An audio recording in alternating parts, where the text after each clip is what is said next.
Good morning, everybody.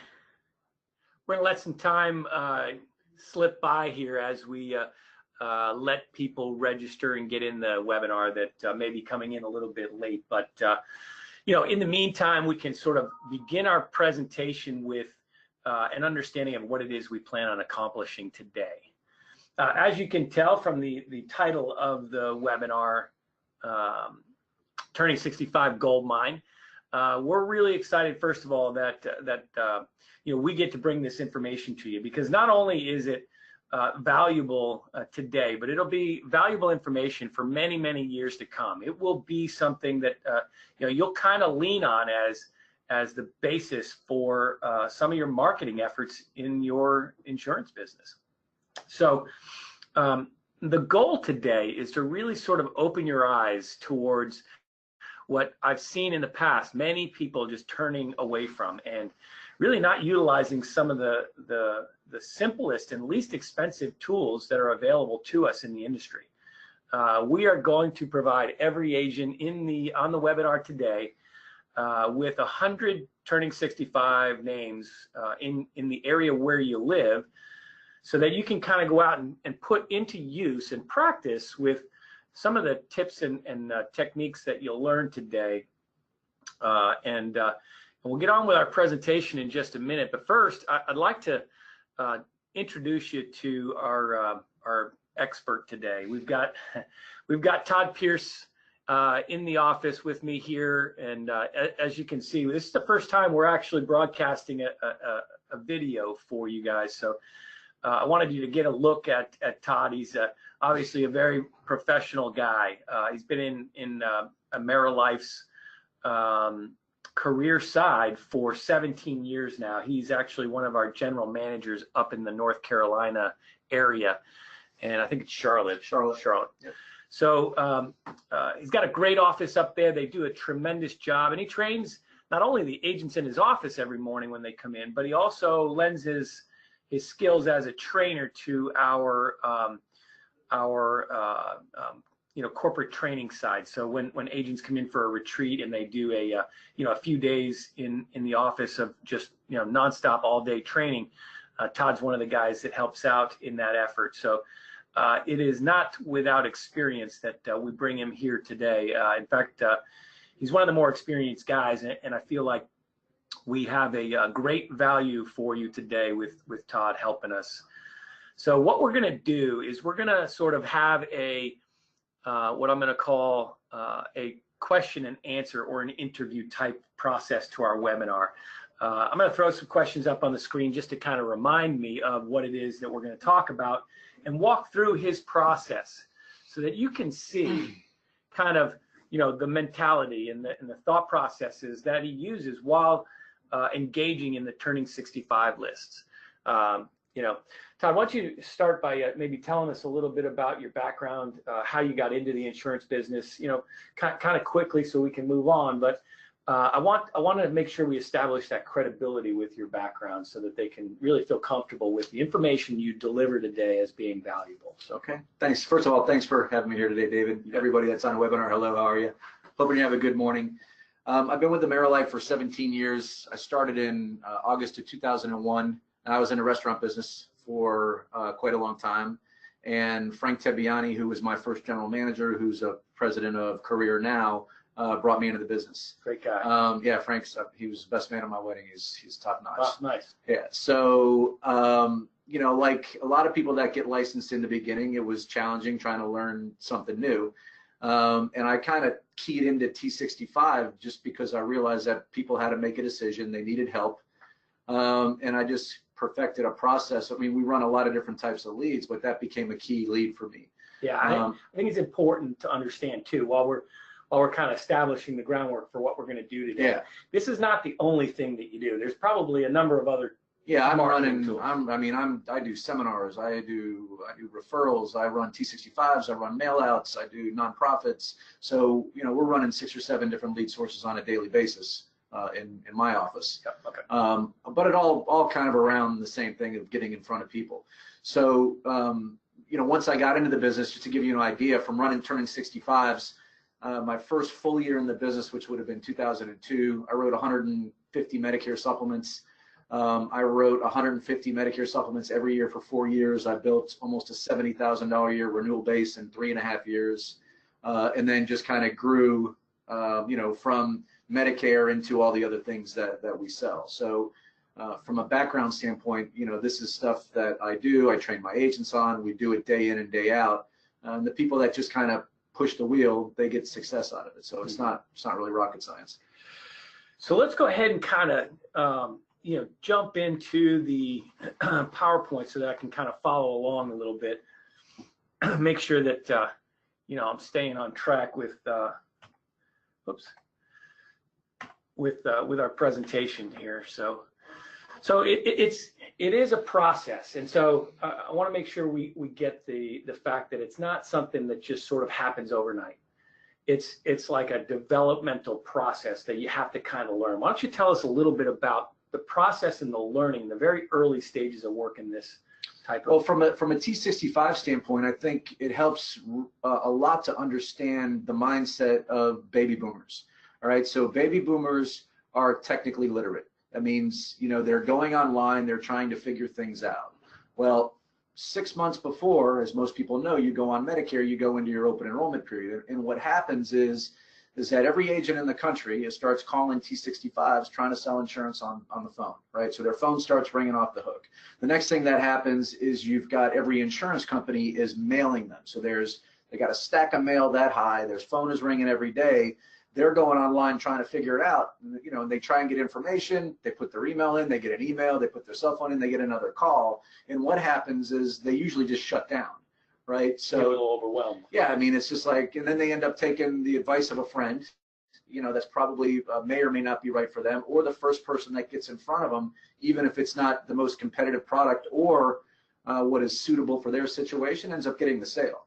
I mean, a lot of sales that I pick up are, they did just that. They just made a decision, and they didn't understand why they were doing it, and it really wasn't the right thing for them to do. So, I'd like to talk a little bit about the list itself. Okay. Because, we're going to send out to each one of the attendees 100 names that they can then use. And so when they look at the list, what are they going to see? Like what kind of things are you looking for when you get your list? Well, I mean, most people are making their decisions about 90 days out. So, in my experience, if I was running them 6 months out, I was getting a lot less, I was collecting names, but I wasn't getting a lot of apps. And obviously the goal is to get an app. So, I started running them closer to 90 days out, which is about when they get their Medicare card. And all of a sudden they start to feel a little pressure. Okay, look, I got to get this thing taken care of. So in most cases, if I'm running them right at about 90 days before the month that they turn 65. Okay. Right.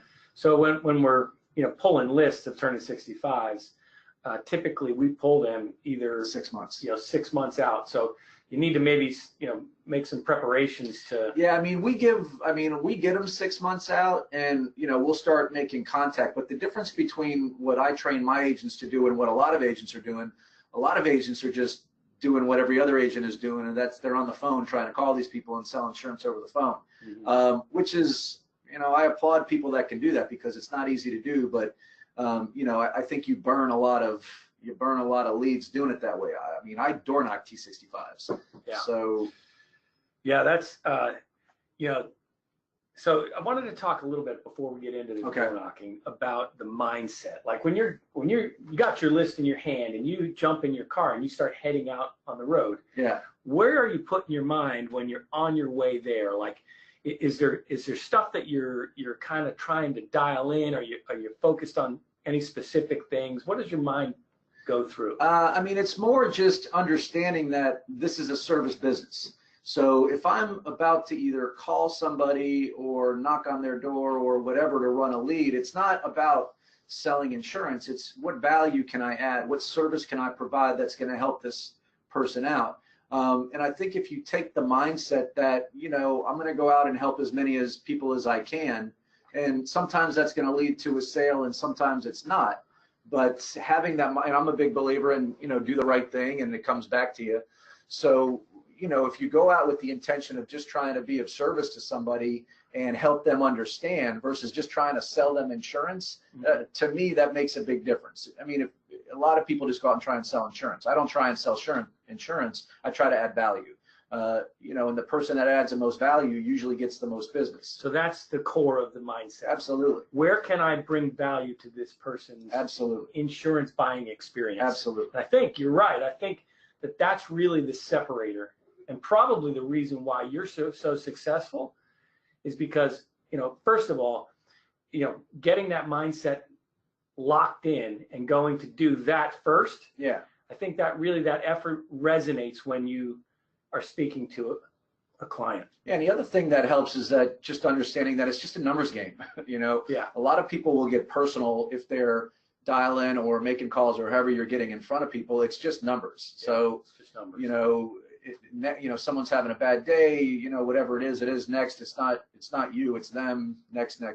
High level of activity. Yeah, I mean, it's an activity. High level. It's an activity business, man. Yeah. You know what I mean? So another thing I want to touch on is obviously, you know, you just flew in from North Carolina this morning, and I appreciate you jumping on a plane and kind of shooting down here. But you know, let's check out the way that he's dressed. He's dressed in a jacket with a tie on, you know, a white collared shirt. You know, he's presentable. He's very professional in the way that he approaches his day. And that's what I wear every day. Yep. And so I was going to say, I suspect that that's how you would knock on a door. Yeah. And so I do know that there are guys out there that, you know, are running around, golf shirts. In golf shirts and shorts and stuff. I've been on appointment. I've run a lead before. Got in a house where another agent was there, and I was dressed like this, and the agent was in a golf shirt, and he left, and I stayed and got the business. Yeah, and that's really what people want. They want to know that the person that they're associating their important decision with is somebody that's solid, somebody that's there all the time, somebody that's professional. Yeah, people want to deal with successful people. Yep. And I think by presenting yourself as a successful person, because it might be just a med sup, or, you know, if that's our thinking, okay, it's a med sup, it's just a sat, but for somebody else, it's, you know, they get sick, they end up in the hospital, their choices, and it's kind of an important decision. Without you know, so you have to, in my mind anyway, you have to kind of sit back, look at their whole situation, and, you know, I'm not going to make my decision because I get paid higher on one product and I get higher on another product. It's what's best for this person. Yep. You know, and then taking it serious. That's, you know, service if they, you know, they stay in touch with them. Yeah. So. Yeah, no, I agree with all of that. And so I wanted to also talk a little bit about some of the specific things that you take with you out to the appointment. And when you go out door knocking, are there things that you need to have in your car that you will not leave the office without, that are absolutely mandatory things that an agent should carry with him when he's headed out on a day like this? Yeah, well, I always have, I mean, you know, fortunately in today's world, everything is electronic. So I have an iPad Pro. My iPad Pro has PDF Expert on it. So is that iPad Pro the bigger one? Yeah, it's the bigger one with the Apple Pencil. So everything I can do, I can type in, I can sign, I can do everything on my iPad. You can get client signatures right there. Oh yeah, I love it. It's great. And then I've got my pitch book. I've got business cards. I've got brochures. Because if I'm going to, when I go into a house, the object is to make a sale. Now, depending on the type of lead, if it's a T-65, 9 times out of 10, a T-65, if you're door knocking it, it's going to be a 2 or 3 touch lead. So you know, I'm prepared to write business. And then when I approach a turning 65 or any type of lead, primarily it's going to be around Medicare. So I'm going to have information on Medicare. So I've got a Medicare and You book, so I can use that as a, you know, to ask them if they have theirs, and if they don't have theirs, then I will go through that with them. Mm-hmm. And just helping them understand not what Medicare does, but it's what Medicare doesn't do, and how what Medicare doesn't do is going to affect them in all areas, not just the financial impact. Yeah, it's not just the, oh, you go to the doctor, you need this Medicare Advantage, it's 0 premium. It's like, all right, well, if you get cancer, if you have a stroke, if you had a heart attack, if something happens that's more than just I need to make this decision, how are you going to plan for that? Yep. And then also presenting it in a way that's, all right, well, as we get older, you know, long-term care is a pretty big issue, so I'm approaching that Medicare conversation from a planner. So when I'm talking to somebody, I'm always, you know, I present myself as a professional insurance planner, you know, that focuses on showing people how to protect their health, their wealth, and their income. And Medicare is a big portion of that decision. Mm-hmm. So most people are going out saying, hey, you got to buy this plan G, it's the cheapest plan, this is the company, or you need this MA, it's 0 premium, you get money back. I don't approach it like that. It's, you know, it's a gathering information about that person, what's important for them, how do they want to use Medicare if something happens, and then present it in that way. So it's more of a needs-based suitability approach versus, hey, I'm going to go, you know, get this app, Yeah. kind of thing. Yeah. So let's talk now. Now we're at the house. Let's talk about how you gain entry into the house. And so I know, you know, I've talked to producers all over the country that have different techniques. Everybody's got their own sort of, you know, shtick on how they get in the house and, and what works for them. I'm just curious what it is that you not only yourself use, but what you teach your agents to if it's specific to a turning 65 lead, normally it's going to be, you know, I run them at the end of the day. So I'm usually going to run them from 6:30 to 7:30 once they're home from work, which is another reason why a lot of agents don't want to run T-65s, because they have to be run at the end of the day and they have to be run on Saturdays. And this is when people are home, right? So normally I'm going to knock on the door. As soon as they open the door, I'm going to stick my hand out and say, hey, David, how you doing? My name's Todd. Understand you're turning 65 and going on Medicare, right? Yeah. Yeah, you probably got a lot of people, you're probably being bombarded by people trying to sell insurance to you, aren't you? Yeah. Yeah, good news is good news is I really don't have time to talk to you now. I just wanted to swing by, introduce myself, give you some information, and I'll get back in touch with you in a couple of days. Have a nice night. And then what I'm going to do at that point is I'm going to turn around and start to walk away, and then I'm going to snap my fingers, turn around and say, oh, real quick, because what's going to happen is as soon as, you know, how do you feel when someone knocks on your door, right? Your defenses go up. So the first thing that you have to do is interrupt that pattern, right? So when I say, hey, you know you're getting bombarded by people trying to sell you insurance, you know, the good news is I don't have the time to talk to you right now. I just want to introduce myself, give you some information, and have a good night. Right. Well, as soon as I turn around, right, all your defenses go down, and you're like, oh, wow, that was these guys leaving. I don't even have to lie to them about anything. So as soon as I turn around, their defenses will go down, and then I'll snap my fingers and I'll go, oh, real quick, let me show you what I just gave you. And what I'm normally giving them is, you know, on the career side of AmeriLife, we use what's called a Medicare checklist, which is, you know, just helps them understand what Medicare does. Kind of a fact finder sort of thing. Yeah, more about more specific just to what Medicare does and doesn't do. Mm-hmm. So what I'll say, hey, what this is, it's something that we do. It's called a Medicare checklist. It's a free service. There's no obligation. You know, it takes me about 15 minutes to do this, you know, and then you can make whatever decision you want to make. But, you know, all that stuff that you get back there, that big pile, you know, that stuff you're getting, it'll make that so much easier to understand. So you can just make whatever decision you're going to want to make. And by the way, you'll be helping me out because I get credit for filling these out. So now what I'm doing is I'm offering them a free service. I'm taking away all the pressure, and then I'm inducing reciprocation by saying, hey, you'll actually be helping me out because I get credit for filling these out. What do I want to do? I just want to get in the house. I don't want to sell insurance at the door. I don't want to talk about insurance at the door. I'm just trying to get in the house, right? So I'll usually go, hey, you know, I'm going to be talking with one of your neighbors around the same day, the same time the next week.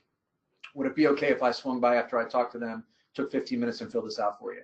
And then I'll use sensory acuity, use my, look at them. If they're giving me that, yeah, that ain't going to work, I don't want them to tell me no. So I'll usually just say, hey, well, I'll tell you what, is it okay if I give you a call? I didn't have your phone number, and, we got to abide by the do not call list. I just happen to be in the area. Is it okay if I give you a call and schedule a proper appointment? And they'll either say yes or no. Mm-hmm. And then, but then that's it. It's usually 3 to 4 minutes, maybe at max, that I'm there, and then I'm gone, right? And I either have a soft appointment or I got a phone number with permission to give them a call. Mm-hmm. So let's take a look at it from the perspective that you've actually made it into the house. And I know sometimes, you get the resistance, but right. There are probably moments where the guy says, hey, come on in, Todd. You seem like a nice guy. Let's chat for a while. Yeah. First of all, I'm going to say, hey, well, let me turn off my car, because one of the things that I'll do is I'll leave my car running with the lights on and the door open, yep, so they can see that. But once you're in the house, making a sale, whether it's on a mail out or a T-65 or anything, is really about being in control from the moment that you knock on the door to the moment that you leave. So when the questions that I asked you when we were role playing, I knew I was going to get a yes answer. I shook my head, you're shaking your head, so I'm getting congruency there. And as soon as I walk in, I want to ask a question. The way that you maintain control is by directing people's focus, all right? And the way that you direct focus is by asking questions. I say the same exact thing in every house that I walk in. So as soon as I'm in, I'm going to go, wow, this is a really nice place. How long have you lived here? right? Because what's going to happen kind of the is, appropriate question. yeah, they're going to go in their brain and have to come up with an answer, and they can't think about anything else. So right. while I'm doing that, now I'm looking around for something to talk about. And, you know, people display what is important to them, what they're proud of. So as soon as I walk in, I'm scanning for something that I can talk about. Once I ask that question, I'll go, oh, wow, so if there's pictures on the wall, or if there's, you know, little trinkets or this or that, I'll say, oh, wow, that's pretty, you know, where did you get that? Or are these your grandkids? Or, you know, just kind of questions to get them talking. And then what I'm going to do is let's face it, the more they're talking and engaging, probably the less opportunity their brain is working on a way to get out of this situation. Yeah, and if someone says, you know, when I walk in, I'm normally going to walk right to their living room. They're going to try and take me to the table a lot of times, and I'll say, well, we don't need to go to the table. Why don't we just go sit in your living room and have a chat? Because what's done at the table? Business is done at the table. It's not time to do business. I don't know anything about them. They don't know anything about me. They don't know me. They don't like me yet. They don't trust me or anything like that. So I've got to spend 10 to 12 minutes just kind of sitting down, warming up with them. You know, and then that warming up is just going to be, you know, how long have you lived here? What did you do before you retired? Just kind of conversation. You know, what I noticed in the past, especially when I'm training new agents, they tend to walk in, and warming up is a skill. I mean, you have to warm up, you have to gain rapport with people. And most people, oh, wow, it's a nice place or a nice day. So who's your insurance with? Or whatever, you know what I mean? And kind of go right into it. Well, skip right over. Yeah, man, you can't do that. You've got to establish a bit of a relationship first. So, you know, I'll spend 12 to, you know, 10 to 12 minutes, depending on the person, just getting them to relax. And once I notice that their body language is relaxed, they're smiling, there's a free flow of information, and it's obvious that they're comfortable with me, then I'll transition into my information step. So first there's a warm up, and then there's an information. You know, when you're making a sale, it's like playing cards or playing poker, right? Because I'm trying to get all the information from you to determine where, you know, I've been in a house and it's a Medicare appointment, but it's not a Medicare sale. It's a long-term care sale. It's a final expense sale. It's an annuity. It's cancer. It's something else. So, you know, I go in, you know, have to find out everything I can about them first, and then say, okay, now where's the need? Where's the sale? You know, where do they need the most help? And then transition to a presentation. So it's, you know, it's kind of a four-step approach. So it kind of brings up our next slide. And what sort of fact-finding tools do you use? I do everything. I was trained on a legal pad.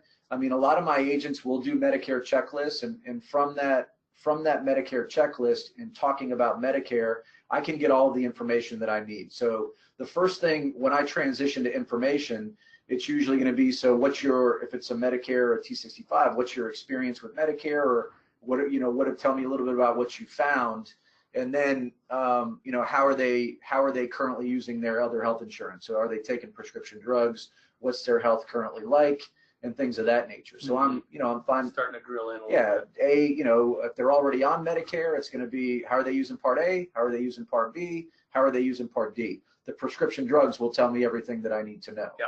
Right. And then once I have that basic health information, now I'm going to find out what program that they're using. So again, depending on the type of lead. Yep. So let's take a pause for a minute. I'm going to let you kind of just relax for a moment, and I'm going to offer a poll out here. We've got 6 questions in our poll, and I'm going to try to give one of our participants, whoever answers the polls most correctly, we're going to give away a prize. So Devin, if you could jump in with our first question. Folks, get ready to answer on your computer and click the answer to our poll. So how many months comprise 65 years is our first question. So go ahead and jump in and answer the poll. We're going to give just a minute or two for this one. And I know the answer. Do you know? You think so? All right. Well, let's see. Everybody else, if you could kindly just jump on it real quick. We've got 6 of these polls to run through. We're not going to run through them all at once, but we're going to kind of sporadically pop them in to give Todd a little bit of a breather when we're talking here. How we doing, Devin? What kind of numbers you're looking at there as far as participants? We're at 50% right now. All right, guys, keep jumping in. Get those answers in. Get your calculators out of your hands. Go ahead and take a guess at it. No Google searches. Come on, guys, play fair. All right, we'll give it another minute. Have we gotten up to about 65% yet? We are at 58. 58. All right, well, let's go ahead and count it down. 3, 2, 1, and close the poll. So if you didn't answer that question, sorry you missed out on that one, but it wasn't the easiest of questions. We have some easier ones coming up in just a moment. So That was a trick question too. Kind of. A bit of a trick question. So we do have a fact finder that we provide to our agents to use, and it's sort of, a basic information gathering tool that, very simply, and it's modifiable. It's a Word document. If the agent, who receives it from us doesn't like one of the questions or wants to maybe add some more questions, they can edit it and put whatever they want in there. Right. The reality is it's a tool to be able to, once you've gotten done with the warm-up type process, to get into that fact finding and gathering moment where then you're like playing cards, trying to understand exactly what direction this particular household needs are going to go. Yeah, I mean, when a lot of my work is done in the living room, so the warm up and information is going to be done in the living room. In the living room, I'm going to find out a lot about their health. Are they currently taking medications or anything like that? Once we go to the table and it kind of turns into a business mode, then I'm gonna want to find out about income. What are the sources of income? When are they retiring if they're not retired? The other forms of insurance that they're paying for, any type of family history. Do they have experience with long-term care? Those questions come up on applications all the time. So you definitely want to know that. Sometimes when you're gathering that information, I imagine, and correct me if I'm wrong, but you might be actually kind of weeding down or eliminating options. Yeah, well, what direction you might go in, because if they've got health conditions that are preventing them from doing A, B, or C, you might have a D choice for them that could be a direction. Yeah, because I've been in houses before where an agent, the people are a little bit lower income, so the agent assumed that person couldn't afford a Medicare supplement. They put them in a Medicare Advantage. I'm like, well, this lady's got rheumatoid arthritis. She's got one chance to get a med sup, where it's a zero premium or it's this or that, but what that lady really needs is a med sup, or if they're diabetic with insulin or anything like that. I mean, do the math. Yeah, right? Because down the road, man, you're going to get nickel and dime to death. So sometimes I've had people say, well, I want to do this, and I'm like, all right, well, I understand that, but because of this, this, and this is why you need to do this. Yeah. Because I'm the expert. Do you show them some of the financial impact that, Absolutely. that then helps them to maybe make a better decision? Well, when we do a Medicare checklist, our checklist shows exactly what Medicare does and then what it doesn't do, and then I transition into, okay, now if you start using the other side of Medicare, so if you need long-term care, how that's going to financially impact you. So we'll do a spend down. That we use a process that we show them attachable and non-attachable assets for people that go on Medicaid.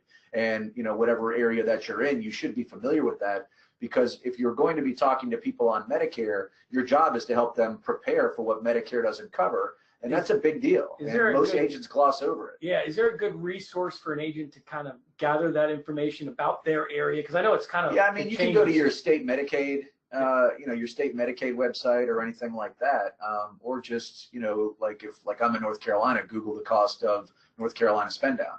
So in North Carolina, it's 50% of the assets up to about $127,000 and a percentage of the income based on who goes into the facility. And that's something that you need to know, because if these people have assets, that's another, as a planner, because I think that's another thing when you talked about identity, is that I approach things from a planning standpoint. I don't sell insurance. I help people plan with insurance. So when I'm sitting down and looking at their situation, even if it's a T-65, where it's going to be, or a mail out, or whatever it is that we're running, there is a Medicare sale, there's a long-term care or a short-term care, there's cancer, there's critical illness, there's, life insurance. If there's assets, how are they going to protect those assets if the guy has a stroke tomorrow? Is it an annuity? Is it, so there's a lot of different ways that you can help people if you look at it from that planning standpoint. Yep. I'll go into houses and agents that do Medicare Advantage. They sell Medicare Advantage. That's all they sell. They don't do hospital indemnity. They don't do critical illness. A lot of agents. Well, one in two women is going to get cancer. 1 in 3 men is going to get cancer. The big three that'll kill you in the U.S. is cancer, stroke, and heart attack. So If I know that if I get cancer, I'm responsible for 20% of plus the cost of the medication, why wouldn't I put a cancer policy up, at the same time or on the next appointment that I'm doing a Medicare Advantage? Why wouldn't I build in a hospital indemnity plan? Yep. It's, to me, that's a two app sale. Yep, I agree. That's up. I agree. Let's take another pause for a moment and offer our next question on the poll. Andrew, are you out there? Yes, pulling it up now. Great. All right, starting now. We've got a minute and a half. Okay, Medicare supplements and Medicare Advantage is referred to as blank policies.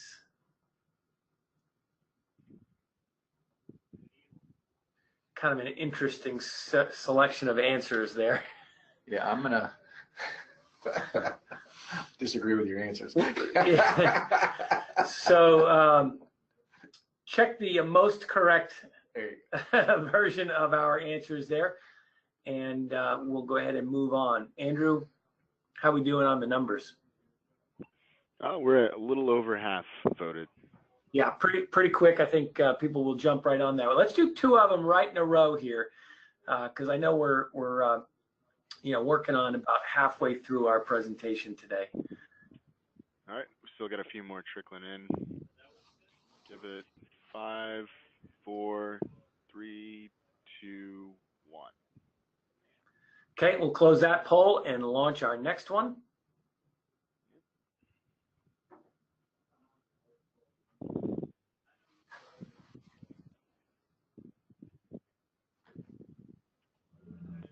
All right, Scott Perry, our CEO, he is a fan of which NFL football team? The Threshers. That's not it. We'll knock it down to just 3 of them now, but I happen to know that our person who has put our poll together today is also a fan of one of these, or the team that Scott Perry is a fan of. Scott's a good guy. Oh yeah, without a doubt. We're real proud to have him here, guys. Yeah, he's not as sharp as it gets. Yep. How we doing on our numbers? Pretty good. Give it 10 more seconds here. Sounds good. All right, Andrew's got it dialed into a specific time frame, so don't miss out on the opportunity to get in.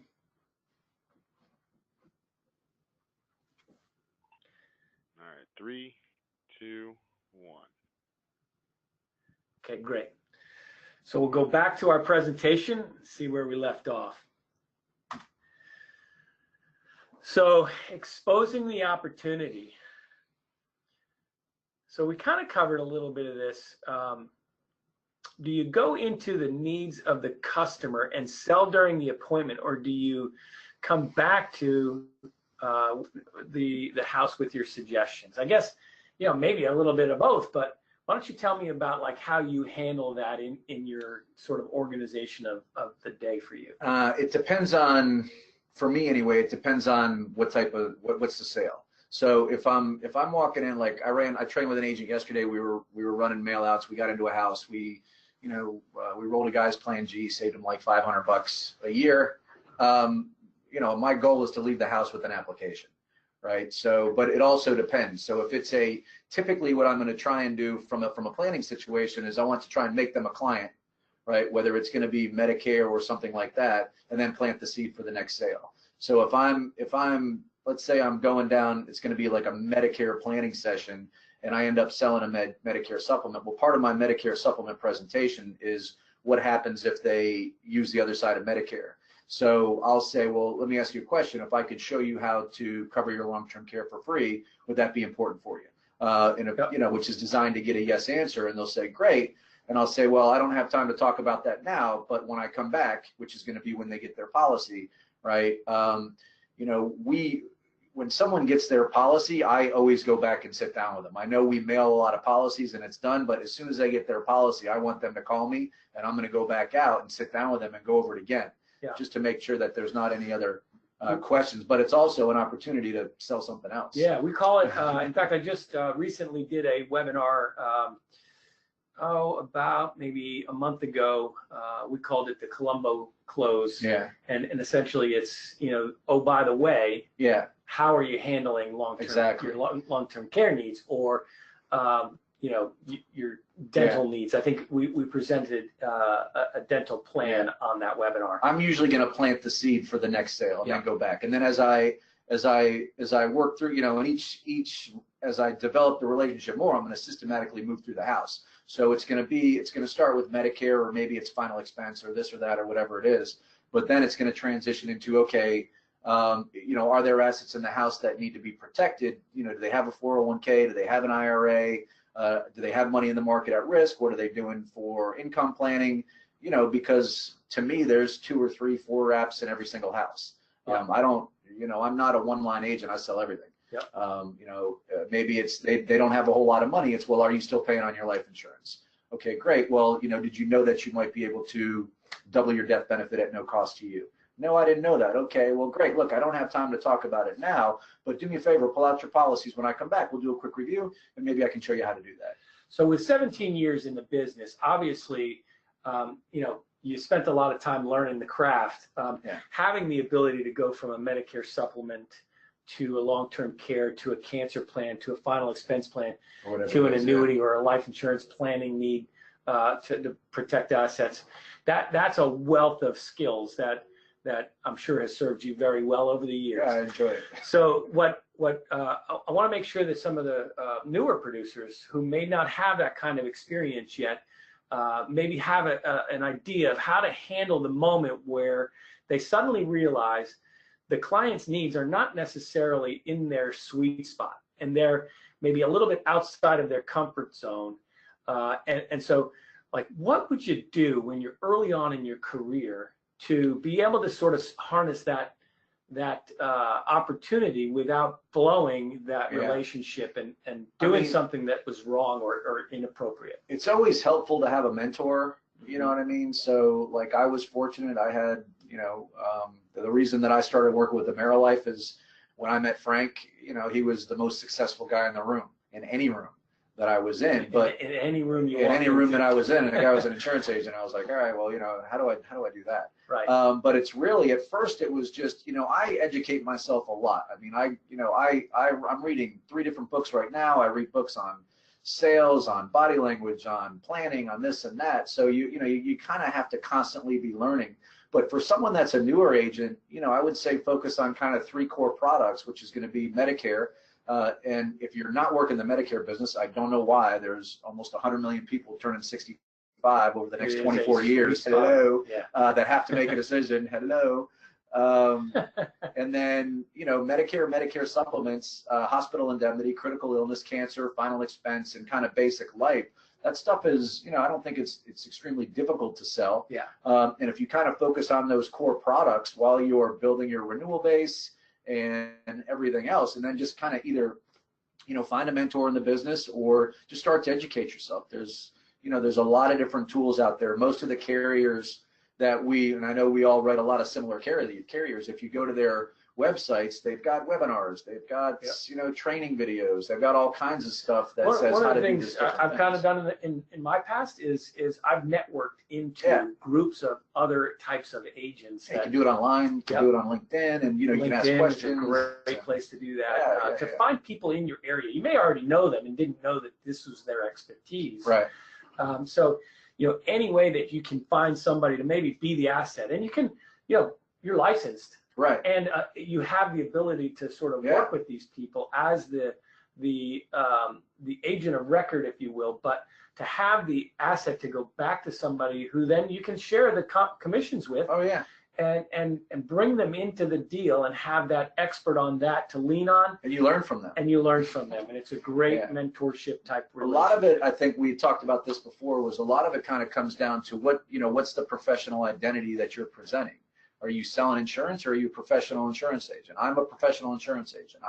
And I'm proud of it. I think You know, I don't have a Series 6. I don't have a Series 7. I have a life, health, and Medicare license. You know, I make a really, really, really good living with those 3 licenses. Mm-hmm. But I think what's set me apart from other agents that I worked with in the past is that, you know, I'm a surgeon in my business, right? And so, you know, if you're going to be a surgeon in your business, that means you are the specialist. So I have to take the time to educate myself on the things that I do. So the person that adds the most value gets the most money. So I'm always looking at, okay, you know, yeah, there's the guy that's going to go in there and sell the Medicare supplement, but I'm going to go in there and show them how to maximize on their Social Security and why they need to choose this over that, and then how I can do this and how I can do that. So if it comes to, a premium thing, service sells, right? Service sells 100% of the time.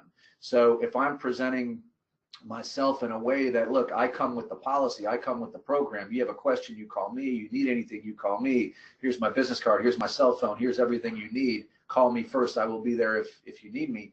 And then the first time they pick up the phone and they call, you call them back. You have no idea how much business I get because agents don't return phone calls because there's a problem or the customer gets mad about something, so they don't call them back. And like, I called this guy 3 times. I'm like, don't worry about it. I'll take care of it. Yep. Here's my cell phone number. Call me anytime you need. And then I'm done. Service sells. So I love the idea, the way that you sort of see yourself as the surgeon. And so what do you think of when you think of a surgeon? You think of a really, polished professional. Yeah, they're a specialist. They're specialists. I'm a specialist, baby. And so I love that mentality, and I think that's a great thing to be able to impart on our participants on the webinar today. So Andrew, let's go ahead and launch our next poll.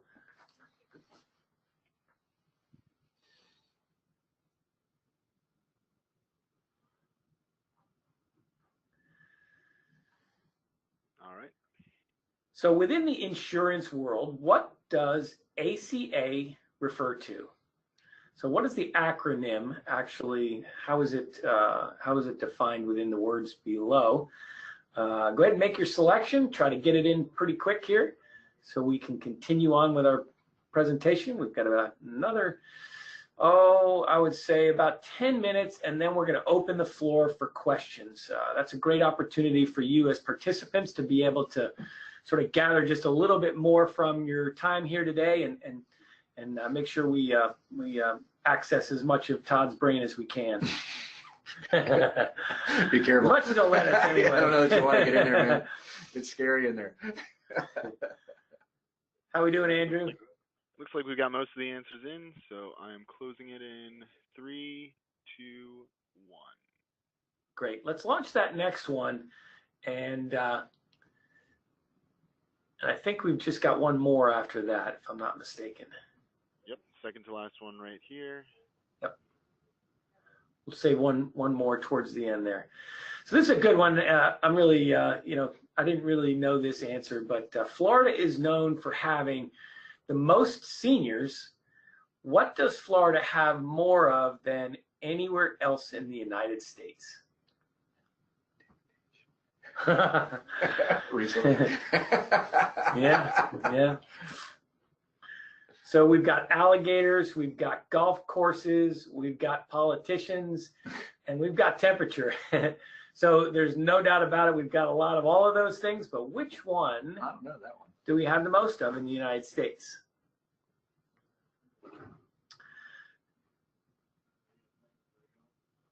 So just a few more seconds here. Andrew, how are we doing? Yep, just about everybody's voted. So closing in 3, 2, 1. Cool. All right, so moving on. Where were we? So closing the sale. Now, I mean, obviously we're there to write an app as best we can. Is there something you do? Is there like a style of closing that you use that maybe you can impart on the participants today? This is what we're going to do. So this is what we're going to do. So this is what we're going to do. Yeah. So first of all, I never ask anybody to buy anything. I don't buy. This is what we're going to do. Yeah. So in my presentation, I'm going to identify where the needs as I'm kind of moving them through. This is why they need to do this, this, and that. And then if it's an app close, I'm usually the sale is closed. I'm going to go, you know what? Before I say anything else, I need to ask you some health questions. And when I say that, I'm closing the sale right there. In my mind, they shouldn't know that you're selling insurance until you ask for a check, if you're doing it right. So I'm usually either going to go, I'm kind of going through my presentation, or if it's a, let's say it's a G to a G or this or that, and it's not like a T-65 that's an open enrollment sale or something like that. It's going to be, before I say anything else, let me ask you some health questions. I'm going to move right to an application close, and then I'm going to say, now, what's your next check number? Or this is what we're going to do, right? And then that's it. Yeah. So this is what we're going to do. That's pretty simple, and it is very nice check direct. And so what that does, and let's think about the psychology behind the statement for a moment, because I think sometimes when we make statements like that, and a producer who maybe hasn't tried it yet, they may not fully understand that that is a very specific selection and choice of words to say. And the reason behind it, why don't you kind of go over a little bit the reason why it's successful? Well, I mean, you got to realize that most of the people that you're talking to, I mean, even people I'm talking to, are not used to making decisions, right? So your whole working career, if you're working for a company, or unless you're like a high level or running your own business, you're not used to making. People don't really make a whole lot of decisions. So when they're working, they're told this is when you show up, this is when you leave, this is when you can take your vacation, this is when you do lunch, this is when you do all this. So you have to tell them what to do, but in their best interest in leading them in that direction, right? So I never ask somebody, so what do you think?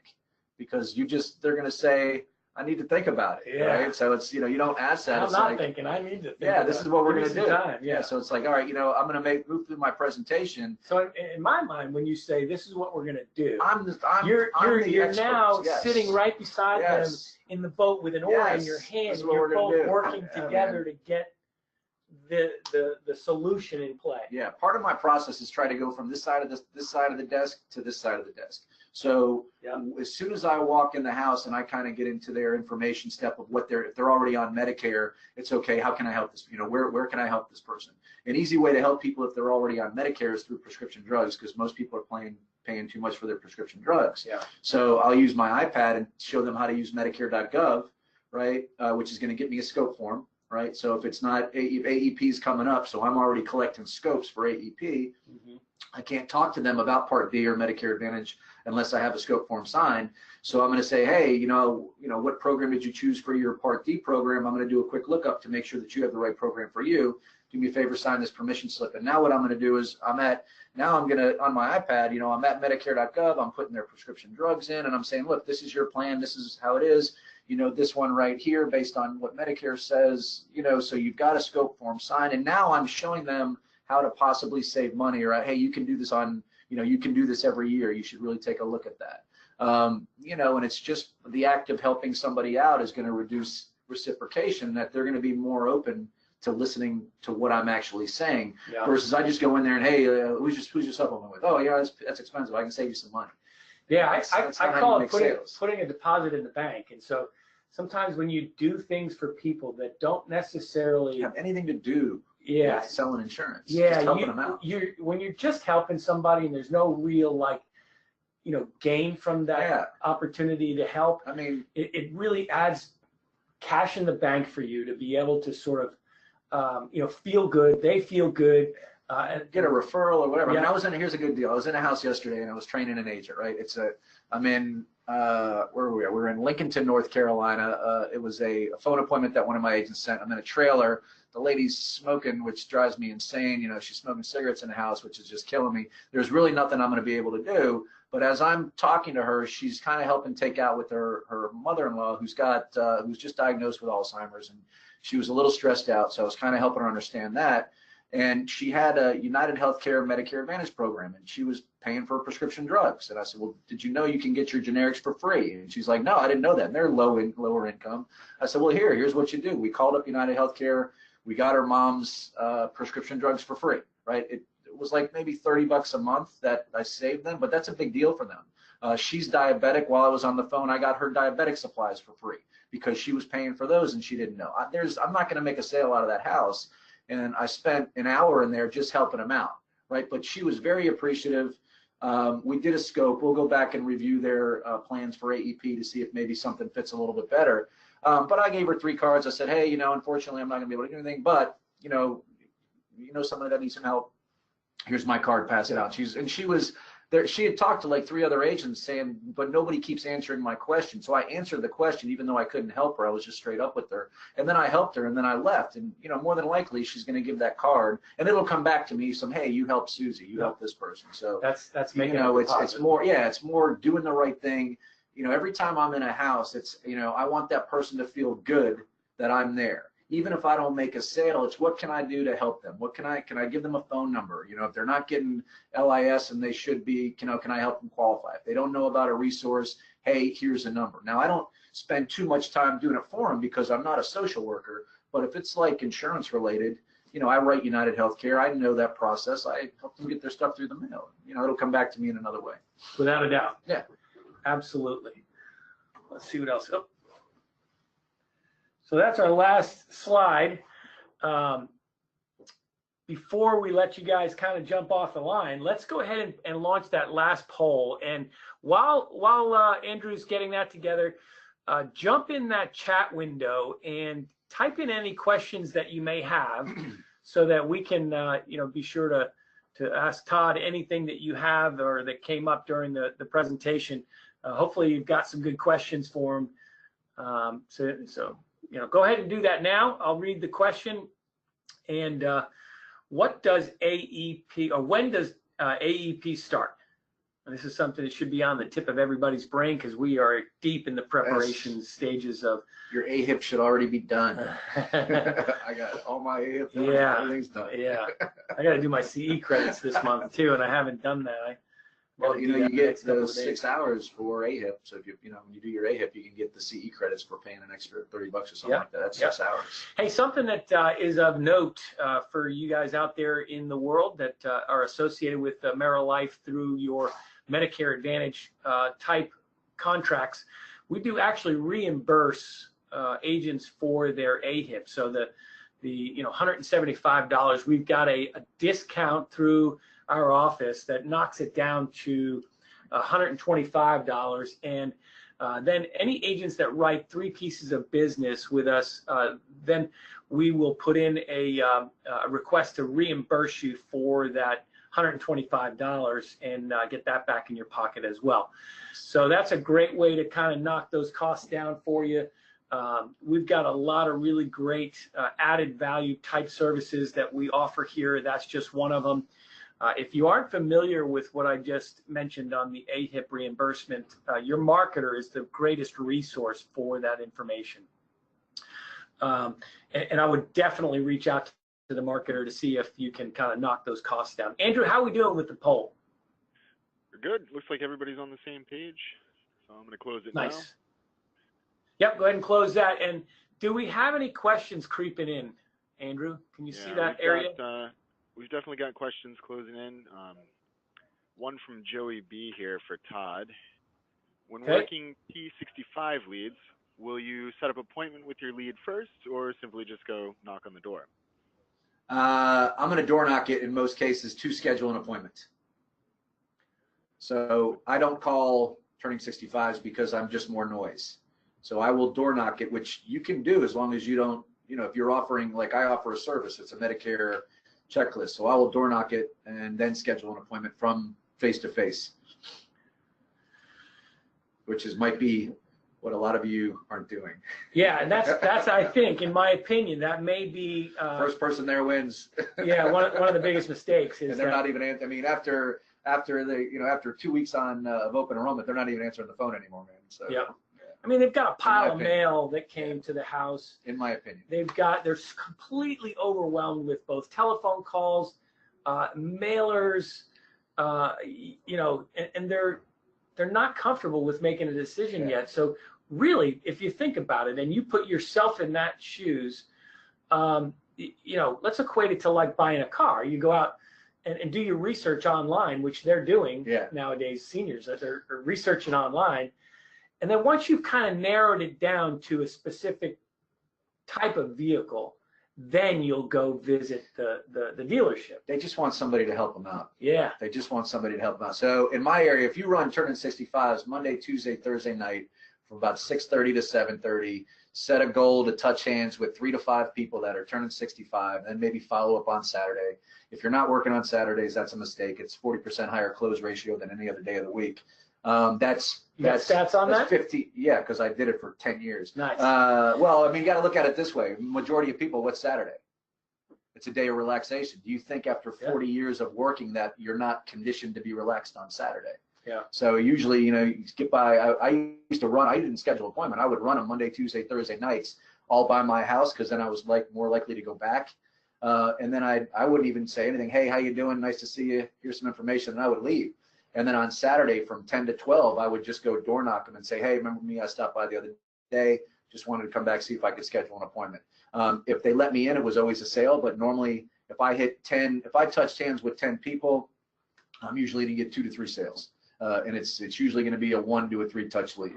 So it's a great feeling when you get, you know, the day done, and you're coming home with a couple of apps, and really the cost in the when I started, dude, I was broke. I was like ramen noodle broke, man. So I was working. Yeah, that's why I think sometimes that, you know, if you value that stuff that you can get for free, and we do, we give those leads to our producers, and we sort of entice more sales.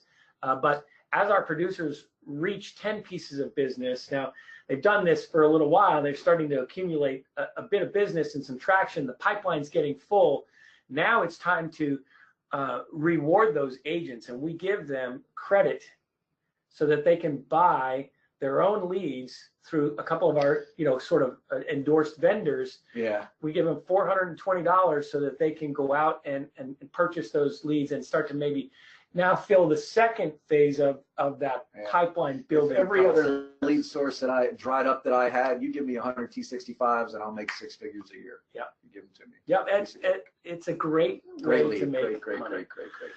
So, Andrew, why don't you jump in on that next question, and we'll jump on. I hope that answered your question, Joe. Like, we've got another clarification question here. Let's see. So after you introduce yourself and acknowledge how much they're being bombarded, you know, as they're turning 65, what do you say initially, and what do you hand them? So, you know, you got to make sure that it's compliant approved, obviously. But we use something called a Medicare checklist. And what I will do is I'll say, I don't have time to talk to you right now. Here's some information. And it's basically just like a piece of paper that I hand them in a little white AmeriLife bag. And then I'll turn around and I'll snap my fingers and I'll say, hey, real quick, before I leave, because now their defenses are down, I'll say, let me show you what I just gave you. It's something called a Medicare checklist. It's something that we fill out to make Medicare easy to understand. You can, like, if you use the Medicare and You consumer guide, I think that's compliant approved. You know, and just open it up to a page, you know, and say, hey, you know, I'll just very quickly, this is what I'm going to do. I'm just going to show you. So all that stuff that you're getting is real easy to understand. Yeah. They don't know what I'm giving them. I mean, but there's no obligation. It takes about 15 minutes, and you can do whatever you want to do. Right. And you'll also be helping me out because I get credit for filling these out. So I'm not trying to sell them insurance. I'm saying, look, I'll make it really easy for you. I'll say I'm going to make it easy for you about 5 times in a minute. This will make it so much easier for you. You know, then you can do whatever you want to do. There's no obligation. So I say that repeatedly because they're usually not hearing you the first 2 or 3 times. Mm-hmm. And then they're too busy trying to come up with some way to. Yeah, but I mean, if you break their pattern, if you interrupt their pattern by doing that, then you don't get that much resistance because they think you're leaving, so their defenses go down. And then a lot of times what happens is once that defense comes down, then they actually start engaging me in questions and asking me stuff. And I'll say, hey, you know, why don't we do this? I'm going to be in your area next Tuesday around this such and so time or whatever that day is. Would it be okay if I swung by and filled this out for you? Again, no obligation. You can do whatever you want to do because all I want to do is get in the house. Once I'm in the house, then now I know then I'll determine what it's going to be. And if you're, you know, guys out there write more than one carrier, so you write subs, you write Medicare Advantage, you know, whatever they're going to do it with you. So most people try and sell insurance at the door or on the phone. It's all about building that rapport. Don't do that. Yeah, get the appointment. It's all about the appointment. Yeah, moral of the story is, guys, don't make the telephone call. Go see them.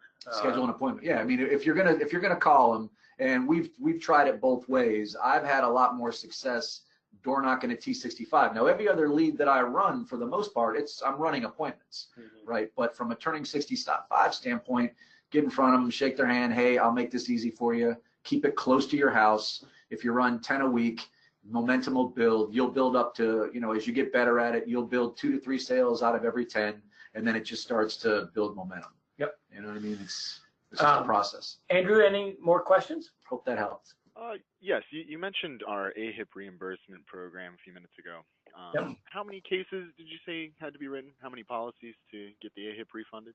I might want to clarify that here internally, but it's either 3 or 5, and I'm pretty sure it's 3. But we'll need to have some clarification. If you're curious about that and you want to participate, the reality is the person with that information is going to be your marketer, and they'll be glad to share it with you. So that's something that you would want to make sure that you're clarifying.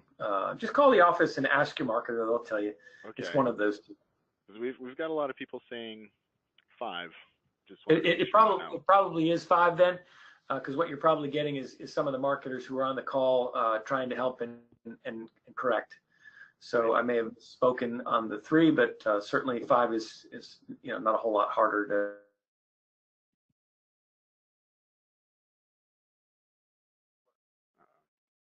Did we lose them?